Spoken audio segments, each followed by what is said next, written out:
অর্থ ও গবেষণা বিষয়ক সম্পাদিকা লায়লা খাতুন ইতির বিরুদ্ধে গরু চুরির অভিযোগ তোলেন পার্শ্ববর্তী ইউনিয়নের কৃষক এফাজ মণ্ডল। গরু মুক্তাসুদ্দি কাইরা নিজেই জহ করছে শুনলাম, শোনার পরে কষাই দর্শি করলে মুক্তাসুদ্দি নিজেই জহ উঠছে, দেওয়ার পরে চামড়া সহ কষাই সহ ওর সাথে চুর একটা আসলে ওই সহ ধরে আমরা। গরুর মালিক কৃষক এফাজ মণ্ডলের অভিযোগ, গত 10 জানুয়ারি দিবাগত রাতে তার গোয়ালঘর থেকে গরু চুরি করেছেন বিএনপি নেতা মোহাম্মদ মাহমুদুল হাসান চৌধুরী মুক্তা। সেই রাতেই সুমন মণ্ডল, বিজ্ঞ চৌধুরী, কসাই বজলু প্রামাণিক ও কয়েকজন কর্মীর সহায়তায় বিএনপি নেতা মুক্তা নিজেই জবাই করেন গরুটি।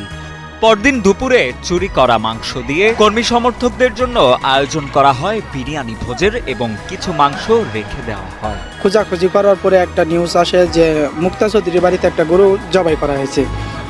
সে বিএনপির 6 নং আদারপিটা ইউনিয়নের